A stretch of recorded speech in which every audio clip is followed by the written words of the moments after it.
The views expressed and the opinions given by the individual host and their guests do not necessarily reflect those of ParaX, its affiliates, or its sponsors. It's coming. All these voices.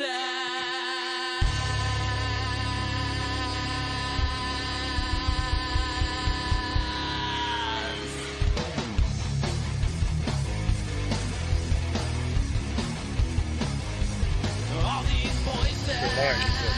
They're not yours. You had no right to them when you were alive, and you have no right to them when you're dead. That's what it sounded like. Good, you know who I am. And you know I'm not playing.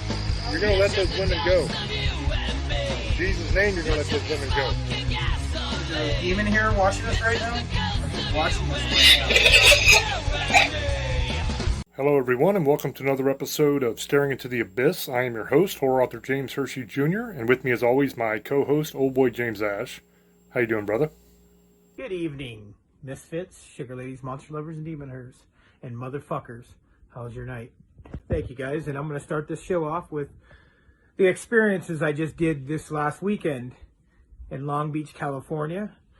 I went to help a gentleman named Donald Pordeaux. Very nice gentleman. He was having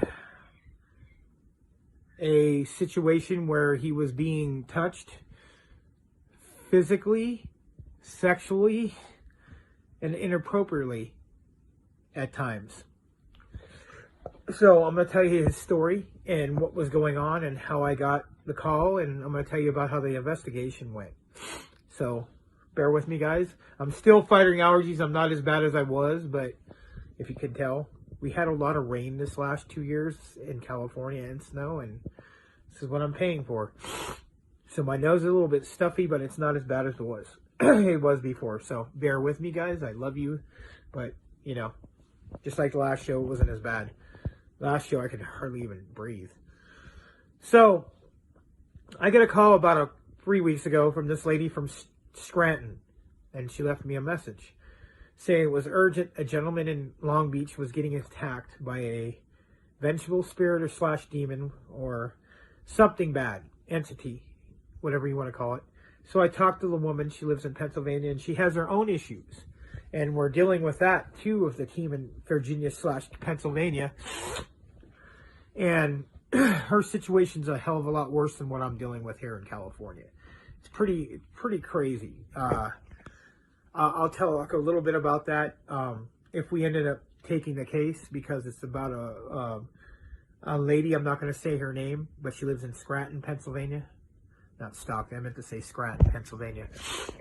And she's been being physically abused every way you can imagine. Sexually, physically, bitten, scratched, touched, all kinds of stuff. And this is a very unique situation because it's something that's pretending to be either her stepdad or it is her stepdad doing horrible things, because I guess he did bad things to her when he was alive. So this is a whole other thing. We'll talk about this later. I don't really want to get into this too much because we've got to find more about it. But just giving you a little bit of idea of the stuff that we deal with. Where she found us too. This is what crazy. She lives in Pennsylvania. Found me here in California. Got a hold of one of my people. They called me, and they gave her the number, and she called me. So I guess they know that we'll take on some of the worst cases, and that's what she said. And she heard we were really good. So I got with a team back there, and they're going to try to help her. That being said, now back to Donald. So I talked to the gentleman a couple times about a week ago and told him I was dealing with some stuff. I was getting over this stuff. And I told him that I could help him. So Saturday last week, I went down and helped the gentleman during the weekend. It was a long drive. From my house to here was about 95 miles one way, so it was about 190 miles altogether, round trip. So it was. I live here in Apple Valley in the Inland Empire, and he lived in LA County in Long Beach. And it was a long drive, but my wife used to live in Long Beach, so she knew where we were going, because it was like literally like 10 minutes away from her, 10, 15 minutes away from her old apartment in Long Beach. So it was cool.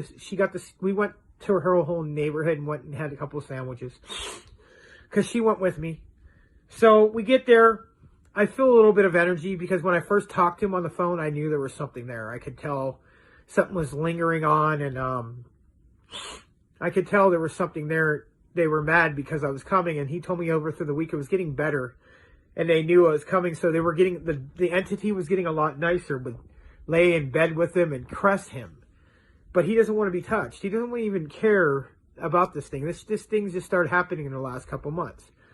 He had told me that he had a situation with one of the neighbors, and their kids, not going to say I don't know their names anyway, were messing around with certain things like Ouija boards, and they were doing spells and all this stuff. And he said he had said something to the mother about be careful with the Ouija board. Well, like a week later, they quit talking to him, and all of a sudden this stuff is happening. So there is a possibility they did something or sent something after him, or the thing just followed because it's like down the little bit away from him. Maybe they conjured it accidentally. Or maybe it's just something that's attached to him, because he did go to the hospital a couple months before that. He had nothing crazy or anything. He was just, he was an older gentleman. He was in his 70s. So he went to the hospital, and maybe something followed him back. We don't know. But I went down there. I did some walkthroughs like I always do. I checked around and see what was going on, and it didn't seem like there was too much. There was a little bit of energy, I could tell, and he's been doing stuff, and he had like a little EMF, so he was checking to see when things were happening. And I'll tell you a little bit about what he had told me, and then I'll get into what happened. So what he told me is this thing started at first one night he was sleeping, and it started scratching the end of his bed and started touching his feet, so he didn't think nothing of it and went back to sleep. Then it predominantly got worse, and it would touch him in inappropriate ways. And then he said there was a woman too, but the woman wasn't doing anything, and I think the woman was protecting him, or the entity, one female. And then it went away for a while, but then it would stop the thing from doing things. Later on, it got worse, to the point where he was starting to sleep outside. He would sleep in his car because it was just getting weird. And it was getting to the point where he was starting to question his sanity. And he would try to get help, and people were charging him outrageously amounts of money to help him and just ripping him off. And that's another thing, guys. I'm not saying all mediums and psychics are bad. Don't go to them unless you really know somebody and they're good. Watch who you tell people things, because there's people out here trying to rip people off or try to sell their books like somebody told them. If I find out who that is, because it's the second time I heard about this person, I'm going to call you out. How dare you try to be a private a spiritual healer or a medium, and just to get people's money and charge $400 or $500 a pop, and then try to get them to buy your book? You know what? I'm not going to say the name, but next time, it's coming. This shit pisses me off when fucking people do this. Stop ripping people off. I'm not saying who it is, and this happens with more than just one. And I'm like, again, I do not have problems with psychics and mediums. I know a lot of cool, and ones are real. There's some who don't care. They're just trying to make money.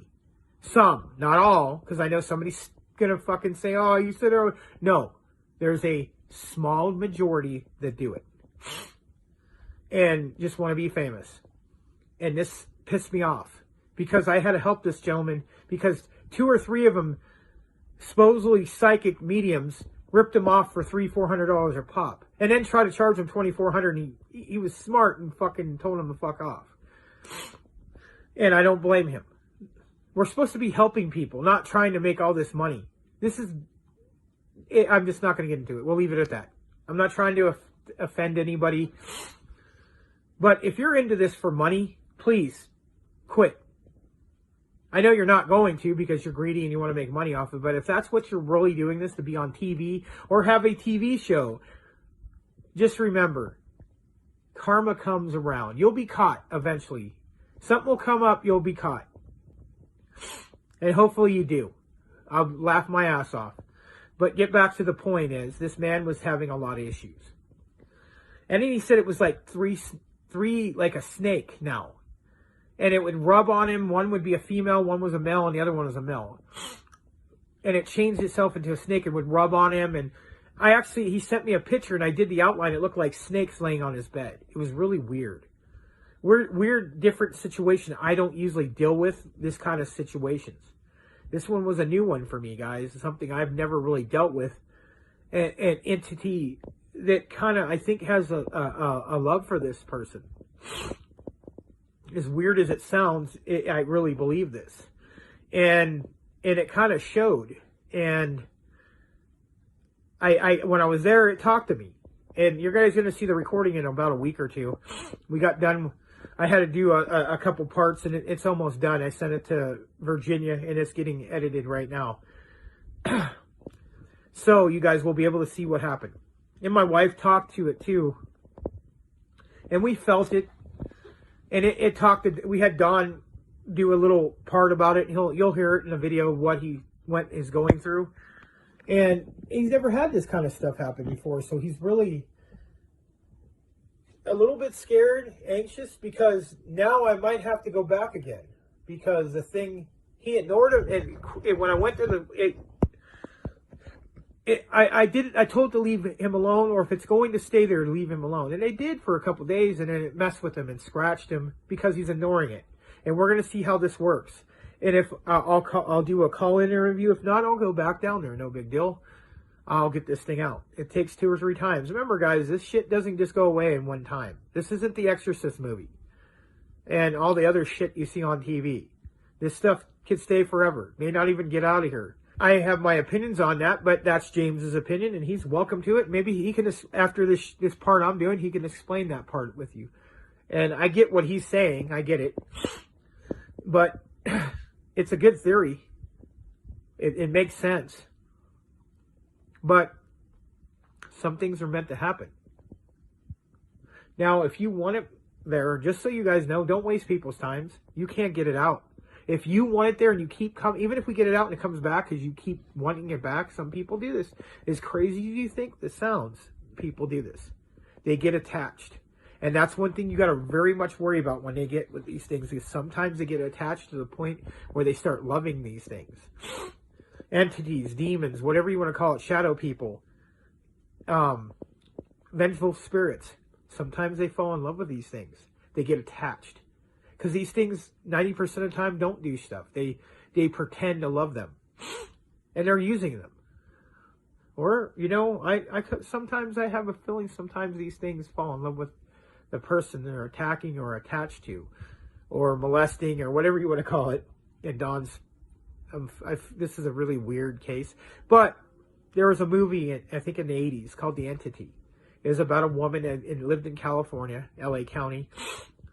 And she was getting, one night, she never had any issues. One night, she woke up and this thing was sexually assaulting her. I don't want to say that word. But on a constant basis. And finally, they got this team to come in. And this was back when, in the 80s, when this was just coming out. They were using equipment and stuff. And it was really cool.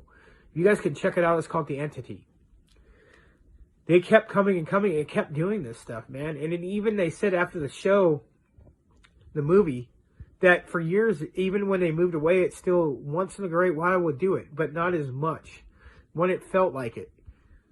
But they showed it with one of the lasers they used. They kept it from touching her, and she saw what it was, like an image of something. It was a really crazy movie. You guys ever check it out? Check it out. It's a great movie. I liked it. It was just crazy that this ghost would do this, this spirit. Evil. It must have been somebody who was very evil, if it was a ghost. It was a great movie. You guys can check it out. I watched it on HBO a while ago, but one day it was, I think it's going on Peacock sooner or later. See if you can find it. It's a good movie. It was in the 80s. I think it was 81 or 82. I forget. One of those years. And it was this is a different variation of cases I'm dealing with. I've never dealt with something physically and sexually. I mean, physically I've always had, but not sexually. Sexually touching and somebody who actually might have been in a part of their life at one time doing this, and then now it's just another version of hell again. And it's pretty weird. And it's the different cases we're working on. Now, with Don, get back to the story. When I was there, it didn't do too much. I could tell it was a scare to me. It told me. This one wasn't too bad, but it still wants to keep there. And I think that where Don doing what he's doing is you have to realize it's not just going to go away the first time. If we can get it to the point where it doesn't want to be there no more and just goes away, that would be great. But I'm probably have to go back soon. Hopefully I can get it done with doing on video again. But if I go down there two more times, I'll do it. No problem, as long as the guy's safe. I would rather waste gas money and save somebody or keep them from doing anything, because at one time he was having bad thoughts about taking his own life because it was getting so bad. He didn't know what to do. And this was a while ago. This wasn't recently. He didn't do it, but that's what he was thinking, and he snapped out of it. And I get it, because you don't know what to do if you have something like this happening to you. He was trying to tell people. People thought he was crazy. People were taking advantage of him, taking his money. And he's a very nice gentleman. He was very well known at one time. I'm not going to tell you who he is, but he was a very well known person throughout the world. Years ago. We won't bring that up but just so people know that he was somebody at one time. So he never had these kind of issues. And then all of a sudden this happened. And I have no problem helping people like this. Doesn't matter if you're poor, you live in the street, or you're a millionaire, I'll help you. Famous means nothing to me. I'm going to help you if you need help. And I will try, or I'll get somebody to help you. If it's not my state, I'll try to get somebody who can go and help you and figure this out. Like, I can get people to help you in California and Vegas, but I couldn't do it, the thing in Pennsylvania, but I have friends in Pennsylvania, Maryland, Virginia, West Virginia area, New York. I have people there, New Jersey, that I can send that part of the East Coast. And they have friends that are in Tennessee and in Texas and all over the place. I have friends in Texas and Utah and Colorado. I have people that can help you. Even in Washington, places like that. In Europe, I have friends that do this. In London and UK. So that's how well known we are. Back to the story is, but I will help people. I don't want to see people go through a living hell. This is a living hell if you don't know how to deal with this. Most people can't.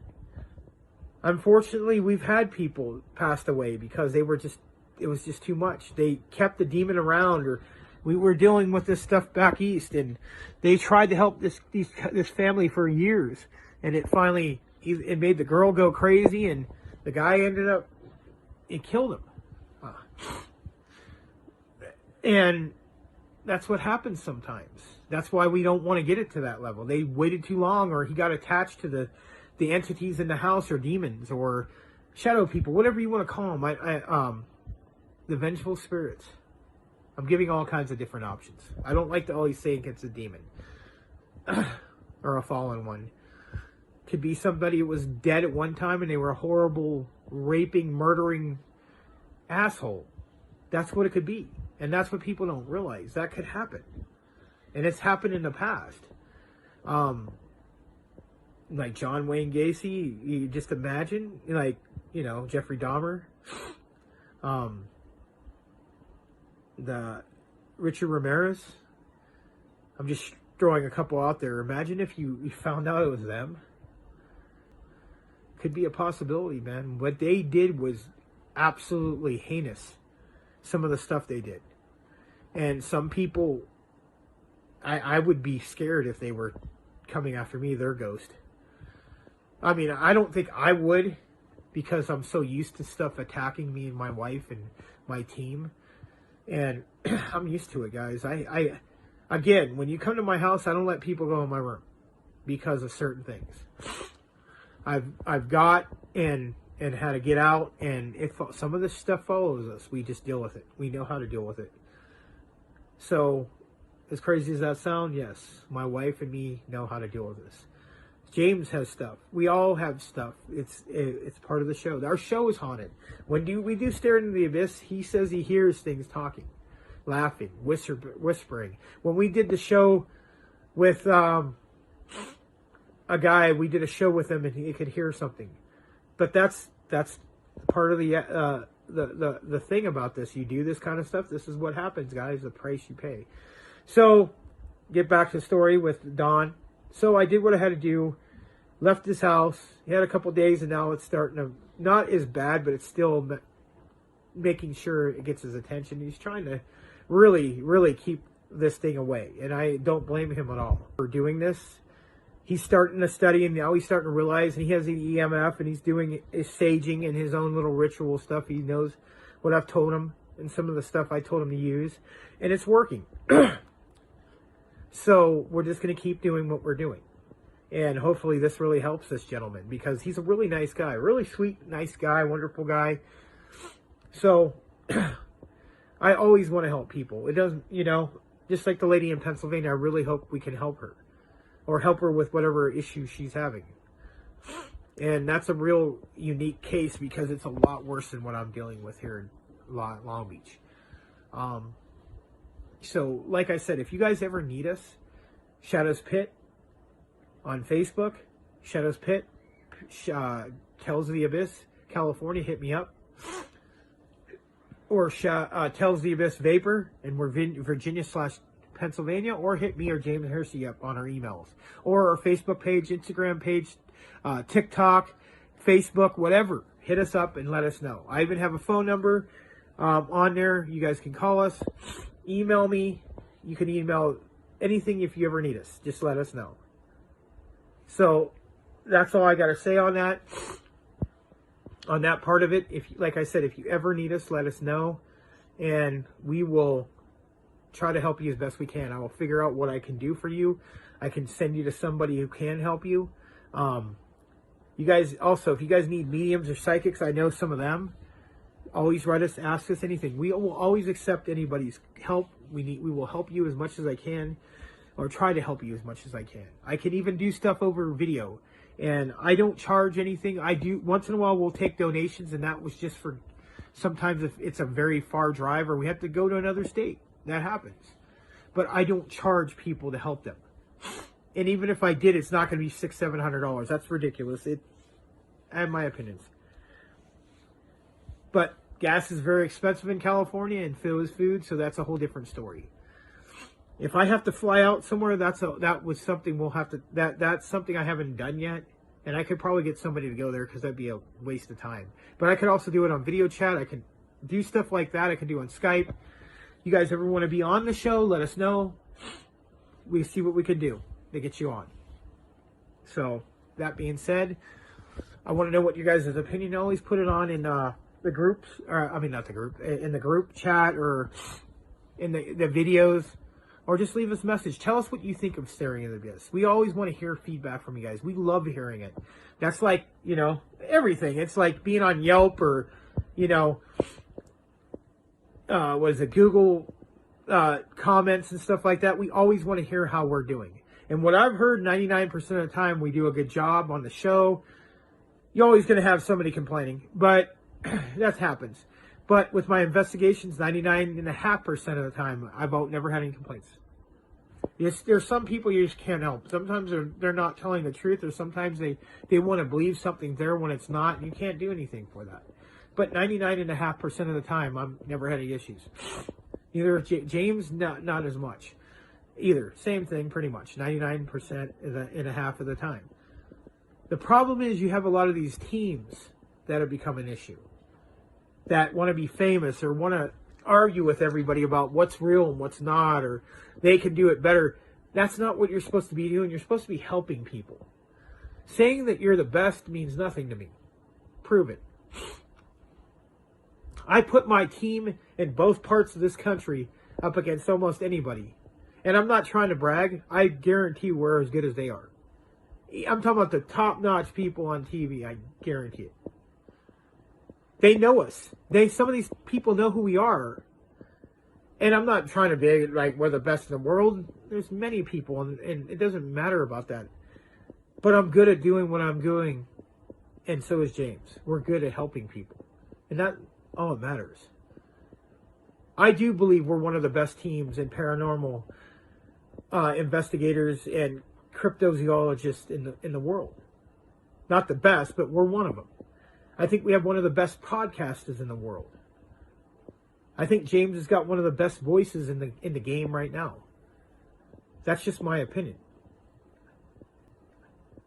And it is what it is. That's how I believe. And I know a lot of people agree with us. We do stuff that most people won't even touch. We'll do it.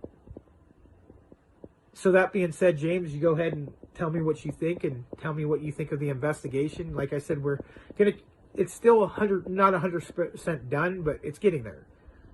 And Don's really like how we did everything, and I'm going to have him, talk about his review. He's going to talk about his little bit of an interview part that we did with him. But at the end, I'm going to do a case. He can tell you how it went. And I'm going to start doing that now, down the line. If they agree on it. If he doesn't, then that's fine. I'm not going to bother the poor man. He's had enough bullshit fucking going on right now with the stuff I have to go over there and deal with. But I'm here to help people. Not be famous. That's all good and nice. But in the night, I sleep better knowing I help somebody than making money off of not helping them. If you get my point. And I'm not taking a shot at anybody. I'm just being honest. That being said, James, there you go, brother. Tell me what you think. And have a good night, guys. Thank you, brother. These shows are always kind of interesting for me. Because basically on these shows, what we do is we just kind of go through a case that we're actually working. And this case is interesting because it's two cases in one. The case with the gentleman, Don, that's one that Old Boy is handling there in California. And then the other case with the lady in Scranton, Pennsylvania, is one that he referred over to me over on this side. And we're in the process of getting that all set up and getting it going. It's kind of cool for me because it gives you guys kind of a behind-the-scenes look at what we're doing. What our cases are. Now, unfortunately, the majority of the cases that I work on this side, I can't really share the videos. And I'll explain why that is. Obviously, the consent thing is a problem sometimes. Because some people, when they're going through stuff like that, they just don't want it shared. They don't want people to know that that's happening to them, which is understandable. And I always make sure that any case that I share with you guys, any video that I share, I have the permission of the people and that they're on board. Because otherwise, it's just kind of a betrayal in my mind. But the other reason that sometimes I can't share the video is because what I do is a little bit different than what a lot of paranormal investigators do. Yes, I do go and do normal paranormal investigations where you talk on a spirit box and all that kind of stuff. And you guys have seen some of that on the channel. But what I specialize in is emotional and spiritual healing. And I'll go through that process with you guys tonight to kind of explain a little bit of it, what it is, and give you a better idea of what it is that I actually do. Yes, I do go in on demonic cases when there's a demon there that is harming a family or a malevolent entity of some sort that is harassing or harming a family. I go in, we do an investigation, I cast it out. That's what you guys normally see on the channel. But there's a lot more that goes into that than what is shown on the YouTube documentary series Tales from the Abyss.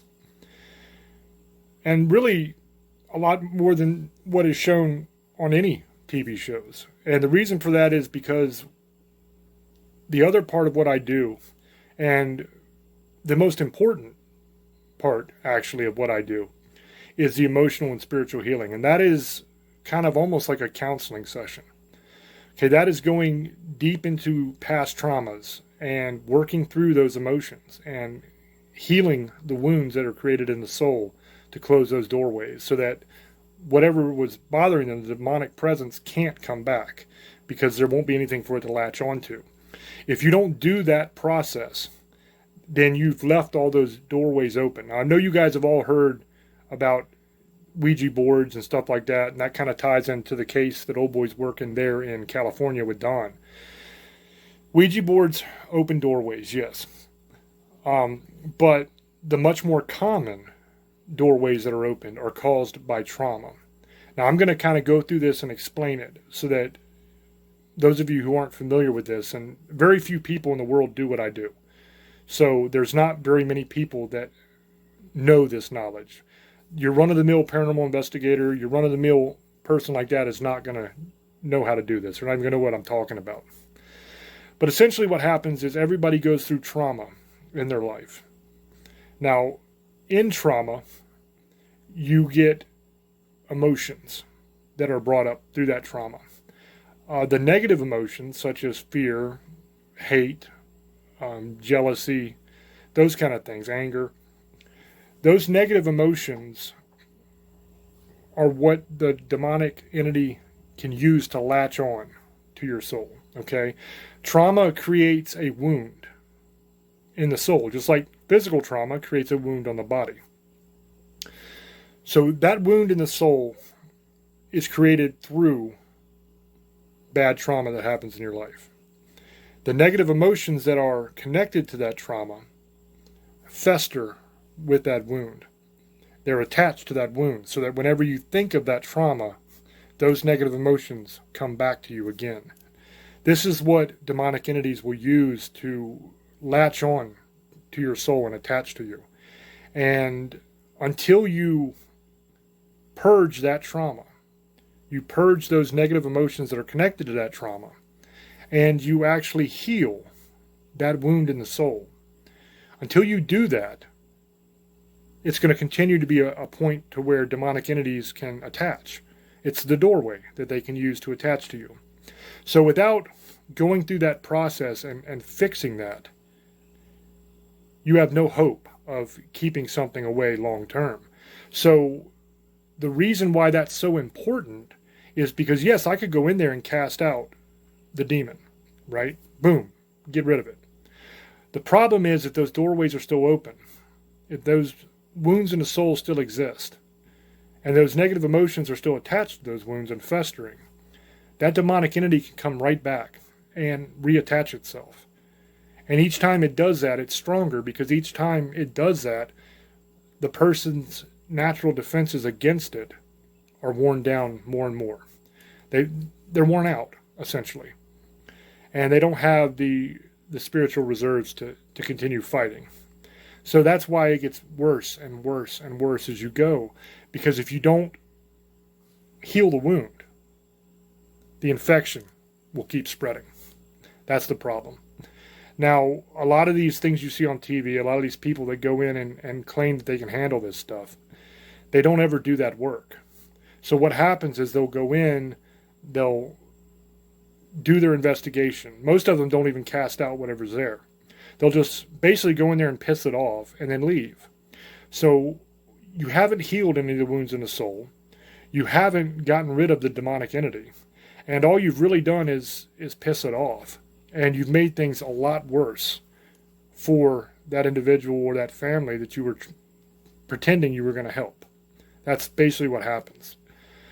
So that process is probably 90 to 95% of my time that I spend on this stuff, is doing that process with clients.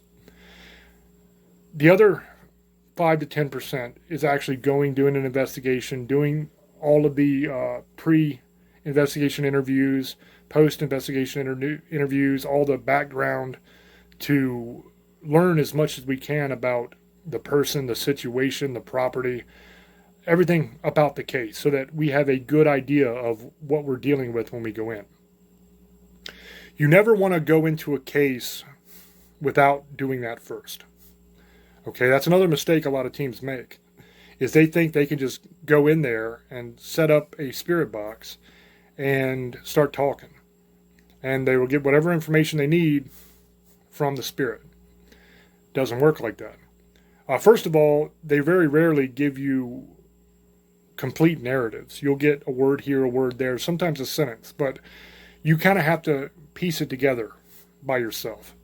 And if you don't have the proper background information, if you haven't done your work, and you haven't done an actual investigation before the paranormal investigation, if you haven't done that research, and you know nothing about the people. You know nothing about the property. You know nothing about the land. You know nothing about the case. So whatever is said to you over the spirit box, you are going to take that little fragment of information and you're going to weave it into a narrative that you've already created in your head. Okay, you're going to try to make those random words make sense. So you will weave all that into a narrative that 99% of the time is not the correct narrative. So you really have no idea what you're actually dealing with. You have no idea how to fix it because you haven't done the legwork. So in other words, if the spirit comes on and it's talking about, let's say it says hate, and then it says kill, and then you say, do you hate this person? You get yes. Do you want to kill this person? You don't get an answer. And then you get something that you can't quite make out. And in your mind, because you want to hear yes, because you've already weaved that narrative, it's yes. But in reality, it could be something completely different. It could be that they hate that person because they're in the house that used to belong to them. And they're doing like a construction job. They're redoing the home. And that's disturbing the spirits that are there, and they want them to stop. Now, nowhere in there do they want to kill the people. They just want them to stop ripping the house apart and rebuilding it. But because you haven't done the research and you don't know that the person who lived there before, or the person before that, took great pride in their home, and they were always in the paper for how nice their yard was and their decorations and all that stuff. So they had a lot of love for that home, and they had a lot of pride wrapped up in that home. Because you don't know that, because you haven't done any background, you have weaved this into a narrative where this is a dangerous entity that wants to kill this person. When in reality, it could just be that they want them to stop ripping up their home that they worked their entire lives to try to build. Could be that simple. Could not be that simple. But that's an example of what I'm saying here, to where if you don't do the background, you don't have the right narrative. Also, if you don't know how to do the proper process of healing the wounds in the soul, getting rid of those negative emotions, closing those doorways, if you can't do that properly, then you have no hope of whatever it is going away and staying away. It might go away temporarily just because you're annoying it. And then, yay, you did it. You beat it. And then you leave. And then the client, in a week or two, things are way worse than they ever were. And then they call you and they say, hey, things are way worse. And then what does every paranormal investigator say? Same exact thing every one of them says. Oh, that's normal. Things will get worse for a while, and then they'll settle back down and it'll go away. That's what they always say. That's not true. That is a cop-out. That is basically you saying, well, I don't know. I don't know what happened. We did what they did on TV. It should have worked. We told it to go away. It should have went away and stayed away. But it doesn't. And the reason it doesn't is because of those wounds in the soul. You haven't closed any of the doorways. Because you don't know how to close the doorways. You don't have that knowledge. This is why we've done several of these shows where we talk about, if you don't know what you're doing, don't work these residential cases. Because all you're doing is making things worse for people who are desperate. Okay, now there's a flip side of this as well that I want to talk about. And I'm only going to talk about this briefly. But I think it's pretty important. In this case, the one in California that Old Boy's working, the gentleman had somebody who claimed this person was in Florida. And they claimed that they were going to do all kinds of rituals and stuff, and they were going to get rid of this entity. Without ever actually going and talking to anybody or doing any actual investigation. They were going to do it remotely from there, and if he paid them X amount of money, then they would do all of these things and it would be gone. And it would stay gone. This is what he was told. Now, the issue with that, there's several. First of all, you're ripping people off. And that's messed up. You shouldn't be doing that. I don't charge for what I do. The reason I don't charge for what I do is not because I'm the greatest guy on earth. Okay? It's not because I am so good and I want everybody to bow down and worship me and say how great I am. The reason I don't charge for what I do is because this is a ministry. I am doing God's work here. Okay? That's the way I view it. And it's not me. Okay? It's not my power that makes these demons go away. It's not my power that keeps them away. All of that is the man upstairs. All of it. All I have is knowledge. Knowledge from years and years and years of study. And I have a tremendous amount of faith. I know that if I call upon God to help me, and it is in His will to do so, that He will help me. I know that if I cast that demon out and tell it must leave, in the name of Jesus, it will leave in the name of Jesus, period. Now, if I don't do the work and close the doorways, it'll come back. But I know that I can cast it out. No doubts. Because I've done it over and over and over and over again. Because God's word tells me that I can do it. I'm called to do this work by God. So I'm not going to charge people and rip them off for doing the work of my Father. I'm just not going to do it. Okay? Now, that being said, if it is as Old Boy said earlier, if it is a case where you have to travel a great distance and you are incurring a good amount of money of an expense in gas and hotel stay and all that kind of stuff, there's nothing wrong with the person giving a donation if they want to give a donation to help out. That's different than charging, okay? Now, that being said, I have never accepted a donation either, okay? But that's me, because I can pay for my own gas. I'm fine. So I don't ask for donations. I don't ask for anything. And I'm not saying Old Boy did. I'm saying that there's a difference between the two, okay? There are people out here that are flat out charging. They're telling you, you pay me $2,400 and I can get rid of that thing. Well, first of all, I don't believe you can get rid of that thing. Because you're talking about doing all these rituals and all this stuff. That's not how you get rid of these things. That's paganism. That is occult practices. That is not through God. Okay? If whatever you're doing is not through God, you have no hope of casting that out. It's just not going to work. You can piss it off. You can annoy it to the point that it will be quiet for a while until you go away, just to not have to deal with you anymore. But it will come back. You're not going to cast it out. And if you don't follow the proper procedure in closing those doorways, you're not going to keep it going in the first place. So to guarantee somebody that you're going to be able to get rid of this thing and keep it going if they pay $2,400 is a lie. And you know damn well it's a lie. And you ought to be ashamed of yourself. Now, Old Boy said that if it happens again, he'll call you out and all this stuff. If I knew your name, I'd call you out myself. But I don't know who you are. But you know who you are.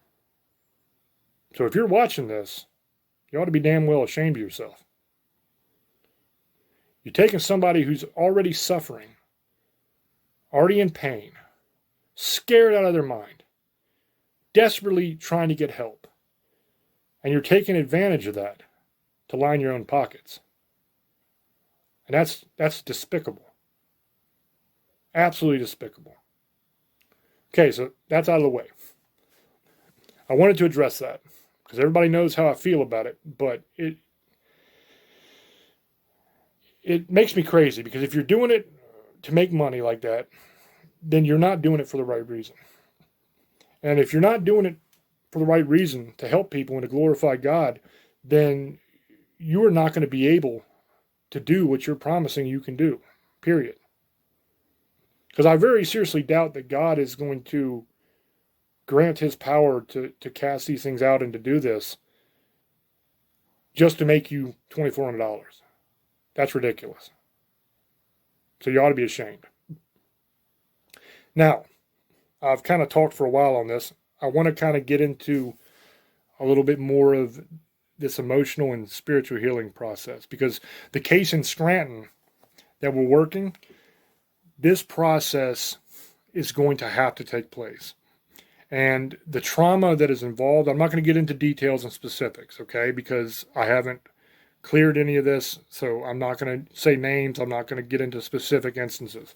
But what I will tell you is that the trauma involved in this case for this poor lady is some of the worst that you could ever imagine. So the trauma is so bad, and there's so many wounds, and the wounds are so deep, that they're just giant doorways. So I feel, in this case, the emotional and spiritual healing needs to take place first, before we can cast whatever it is out. Okay, I'm not saying it won't work to cast it out. I can cast it out.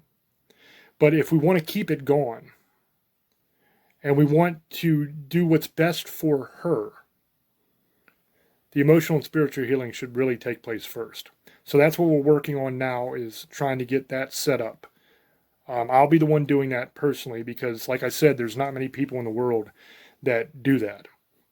I only know of one other person that I know that does it. And that person doesn't do it working cases and everything. That person is a researcher who knows the process and will help people sometimes. But he doesn't do cases like I do. Okay, so he's not doing this many times a year. He's doing it once in a while for people, just as a favor. You know what I mean? Somebody asks and he's, yeah, I'll help you out, man. But he doesn't actually take cases or anything like that. I don't know of anybody else that does it. Now, I'm not saying there isn't. There might be. I just don't know them personally. And I know a lot of people.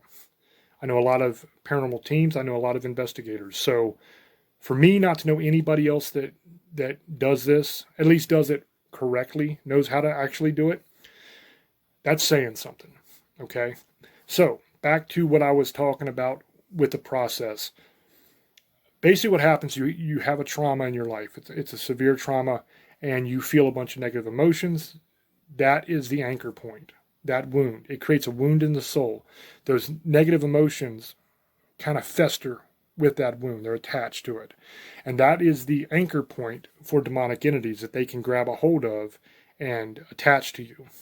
In order to get rid of that wound, you first have to deal with those negative emotions. So basically what the process is, and I'm not going to get super specific, because I don't want a lot of people that don't have the faith and that don't know how to really do this to be messing around doing it. But basically what you're going to do is you're walking that person back through that trauma. Okay, there's a process to that, of getting them there again in their head. And you got to walk them through that trauma. And then each of those negative emotions, as they surface and they pop up, you isolate and deal with those emotions and get rid of them, each one. Then at the end of that process, once you've dealt with all of those that pop up and you've gotten rid of them, at that point, you relax, take a break, chill out. Maybe talk about something funny or whatever. Get them completely out of that headspace. And then you revisit. Okay? It could be the same session after like a 5 or 10 minute break. It could be the next time you get together. You revisit that same trauma again. When you do that, you're going to find that some of those negative emotions are now gone completely. They don't feel them anymore, but they've been replaced with other emotions that are lower down on the scale. They're less severe. So you repeat that process with each of the negative emotions that come up. And you just deal with each one. And eventually, sometimes it only takes one go through. Sometimes it takes dozens. I've had cases where there's been 5, 6, 7 emotions attached in the beginning, and then you work through those, and then you get to the point to where they're all gone, and you have other emotions that are now in their place, and you have to deal with those. And eventually you get to the point to where you've dealt with all the negative emotions that are all gone, and then you heal the wound in the soul at that point, and you cast out any demons that are attached to that wound in the soul, and then you heal it. And that is the process. Each trauma you have to do this for. So it's not just, you don't just do it once, okay? This is a long process. You have to go through each trauma, and you have to deal with each emotion that is connected to each trauma. And each trauma could have 4, 5, 20, 30 different negative emotions before it's all said and done that come and go sometimes. That's because of the person. The person will have a tendency to re-traumatize himself throughout this process.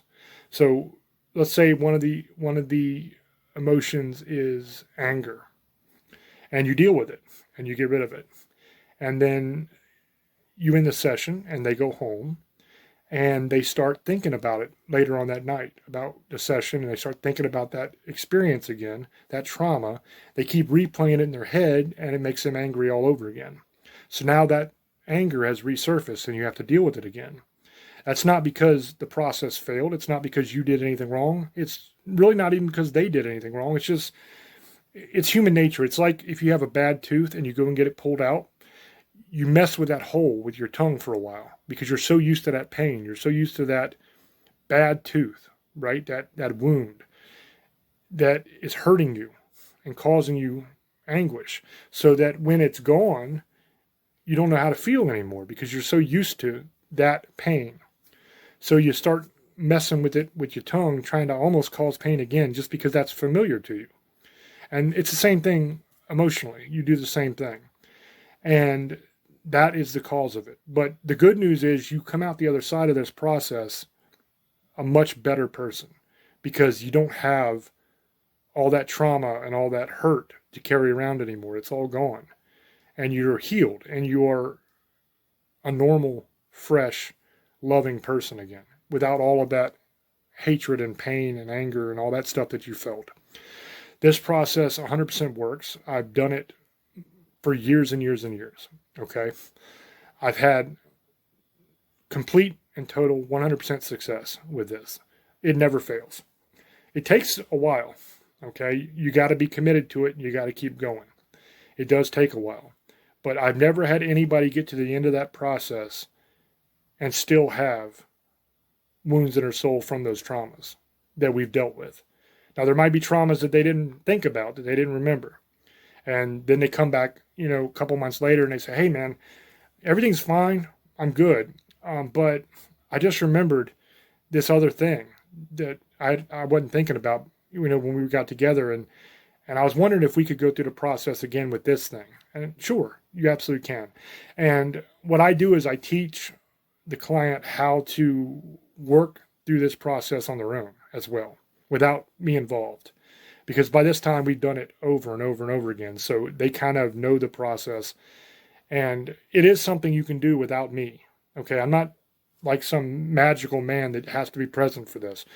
If you know the process, you can do it without me. And I actually put a video on the YouTube channel going through the process already a long time ago. So that's called Emotional and Spiritual Healing, I think. So if you are interested and you want to learn the process, that's where you can go to find it. But it's not me that is doing the healing. Everybody needs to understand that. It's God that's doing the healing. So it's something that you can do on your own. You don't have to have me to do it. I just had the knowledge to walk you through it and teach you how to heal yourself. So that's the basic process. I'm I think, running kind of short on time here. So basically, I want to sum up. I think that the investigation in California is going good so far. We'll see what happens with it. It's not concluded yet, but I think so far so good. The activity has lessened, and there's some things that Don's going to need to do on his own as well in order to make sure that thing is gone. And the most important thing, and this is what I'll close with, the most important thing is to not give this thing attention. Okay, you don't want to have conversations with it. You don't want to talk to it. You don't want to try to hear its voice or any of that stuff. Okay, you don't want to be walking around with a spirit box trying to talk to it. You don't want to be walking around with an EMF trying to pick it up. You don't want to do all that stuff, because what you're doing when you do that is you are inviting this thing to you. You are giving it permission to come and talk to you. Okay. Another thing that I noticed in the investigation that I think ought to be different is a lot of times people will say, well, I don't care if the spirit's here as long as they don't bother me. Well, that's kind of a no-win situation there. Because if you are allowing this thing to remain in the home, then you are giving it permission to be there with you, to be in your space. So you can't really stop it from doing anything to you at that point, because you can't say, well, you're allowed to be here and dwell in my home, but you just can't bother me. Okay, you can say that, but it does not have to listen to you because you've given it permission to be there. So it's its home too. Okay, so the problem is, if you want something gone, if it's bothering you, you got to get rid of it. You can't say, well, you can stay, just be nice, or you can stay, but just don't scratch me no more, or don't push me no more. Doesn't work. I mean, if you got a bully in school, you want that bully away from you. Okay, you can't say, look, you can hang out with me as much as you want as long as you don't bully me, because it's a bully. So he's going to bully you again. There's only so long that this person or this entity is going to be able to hang out without bullying you. So that's an issue. Okay, so those are things I would change. I'll be talking to old boy, obviously, as the case goes on. I'm always available for him on any case he's working, as he is available to me if I need him. I was dealing with a case, a very, very bad case actually, here that has to do with a death saint and a Mexican death cult. And he had some very good information that really helped me out on that. I mean, I knew a lot about it as well, but he had some definite information I'd never heard. So that's kind of a good team, is when you can work together like that. But anyway, with that being said, I'm going to throw it back to Old Boy so he can give his shout outs and we can wrap up. Old Boy, go ahead, brother. And I hope you guys enjoyed this episode, guys. Always leave your comments below in YouTube comments or Facebook. It doesn't matter. Thank you for joining us on Parax Radio every Monday, technically morning, 12 a.m. Eastern and 9 Pacific Sunday night. How weird it is, because we're in Pacific time also. The Best Of show Tuesday nights at 8 p.m. Eastern and 5 Pacific time. Check us out on Spotify now, Facebook, YouTube, and Parax Radio. And they have a bunch of other radio stations they run through, because they're one of the biggest, or the second biggest, or something like that, independent radio stations. I think they're the biggest paranormal radio stations, I think. I don't know. Don't quote me 100% on that. You guys want merchandise? James will tell you where to go. I hope you guys like this show. It's almost Friday the 13th, and Halloween's just around the corner, motherfuckers. You have a good night. Misfits, sugar ladies, monsters, and demon hunters, I love you, and blessed be. Have a good night, guys. Thank you, brother. Just want to say thank you guys for hanging out. Thank you for all the support and for listening. Always thank you, and we love you. Until we speak to you again, love many, trust few, and do harm to none. God loves you, and so do we. Bye-bye.